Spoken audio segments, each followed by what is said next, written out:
दोस्तों, area wise Alaska America का सबसे बड़ा स्टेट है, लेकिन पॉपुलेशन के मामले में ये नीचे से तीसरे नंबर पर आता है।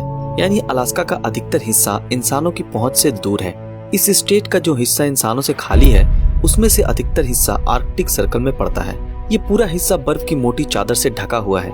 यहाँ जमी बर्फ हजारों लाखों साल पुरानी है। इवन कुछ हिस्से में जमी बर्फ का निर्माण 30 लाख साल पहले हुआ था। यहाँ के बर्फ की मोटी चादर के नीचे आज भी सैकड़ों ऐसी चीजें हैं जो बर्फ के नीचे दबी रह गई हैं, जिसमें एंशिएंट ह्यूमन, डेडली वायरस और बैक्टीरिया और पृथ्वी पर ह्यूमन सिविलाइजेशन के डेवलपमेंट से रिलेटेड भी कई एविडेंस हो सकते हैं। तो चलिए जानते हैं कि लाखों सालों से अलास्का की बर्फ के नीचे कौन कौन से राज दफन है। हजारों लाखों सालों से जमी बर्फ अलास्का को बंजर बना चुका है और शायद यही बर्फ हमारी सुरक्षा भी कर रहा है।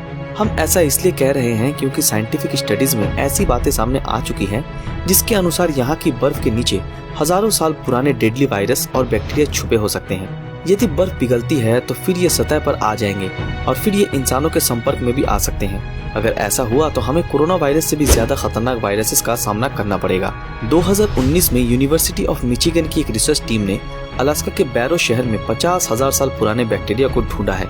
रिसर्चर्स ने बर्फ में 12 फीट गहरी खुदाई की, जिसके बाद उन्हें बैक्टीरिया की मौजूदगी का पता चला। ये बैक्टीरिया बर्फ में 12 फीट की गहराई में लिक्विड वाटर में मौजूद थे। अत्यधिक खारा होने के कारण बर्फ के नीचे ये पानी लिक्विड फॉर्म में मौजूद है। इस पानी में पिछले 50,000 साल से बैक्टीरिया मौजूद है और अपनी संख्या भी बढ़ा रहा है। इस खोज के बाद साइंटिस्ट को एक नई चिंता सताने लगी है। यदि ग्लोबल वार्मिंग को कंट्रोल नहीं किया गया तो अलास्का के सारे बर्फ पिघल जाएंगे और फिर इस बर्फ के अंदर मौजूद हजारों लाखों साल पुराने वायरस और बैक्टीरिया बाहर आकर इंसानों को इन्फेक्ट कर सकते हैं। साइंटिस्ट का कहना है कि इस बर्फ के नीचे वो खतरनाक वायरस भी छुपे हो सकते हैं जिसने समय समय पर इंसानी जिंदगी को तबाह और बर्बाद कर दिया है। कोरोना वायरस के इफेक्ट को देखकर हम खुद ये इमेजिन कर सकते हैं कि तब दुनिया का हाल क्या होगा, जब कोई हजारों साल पुराना वायरस जिसके बारे में साइंटिस्ट कुछ नहीं जानते हैं इंसानों की जान लेने लगेगा। बर्फ के नीचे दबे एंशिएंट वायरस का इंसानों को इन्फेक्ट करने के पीछे डर की एक और वजह यह है कि 2016 में साइबेरिया के यमल पेनिनसुला में एक 12 साल के लड़के की मौत एंथ्रेक्स की वजह से हो गई थी और 20 से ज्यादा लोग गंभीर रूप से बीमार हो गए थे। एंथ्रेक्स एक बैक्टीरियल इलनेस है और पिछले 75 सालों से इस बीमारी से कोई भी इंसान इन्फेक्टेड नहीं हुआ है। फिर अचानक 2016 में ये बीमारी वापस कैसे आ गया?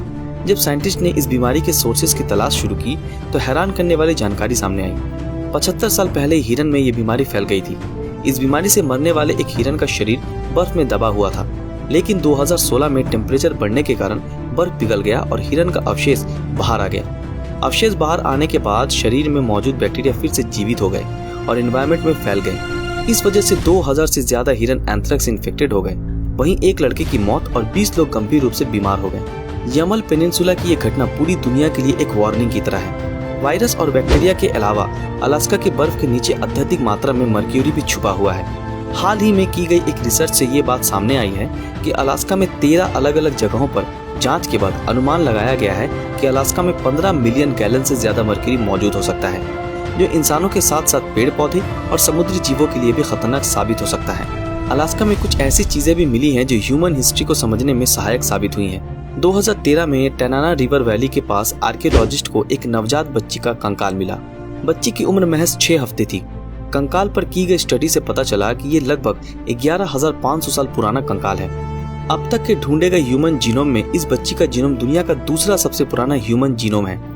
इस कंकाल की मदद से नॉर्थ अमेरिका की ह्यूमन हिस्ट्री को समझने में मदद मिली और इस बात की पॉसिबिलिटी जताई गई कि नॉर्थ अमेरिका में इंसानों की एंट्री लास्ट आइस एज के दौरान हुई थी। नॉर्थ यूरेशिया में रहने वाले इंसानों ने अलास्का और रशिया के बीच बने लैंड ब्रिज के रास्ते नॉर्थ अमेरिका में एंट्री ली थी। 2011 में साउथ ईस्ट अलास्का में पैलेंटोलॉजिस्ट ने 200 मिलियन साल पुराने एक फॉसिल को ढूंढा था। ये फॉसिल थैलाटोसॉर नाम के एक मरीन रेप्टाइल का था। इसकी लंबाई 3 से 4 फीट तक थी। डायनासोर के विकसित होने से पहले ही ये विलुप्त हो गए थे। अलास्का में बर्फ के नीचे मिली इन चीजों से हमें कई नई जानकारी तो मिली, वहीं आने वाले खतरे का भी आभास हुआ। आपको ये जानकारी कैसी लगी कमेंट में जरूर बताएं। अगर ये वीडियो अच्छा लगा तो इस वीडियो को लाइक और ज्यादा से ज्यादा शेयर जरूर करें। तो फिर मिलेंगे आपके साथ अगले वीडियो में, तब तक के लिए अलविदा।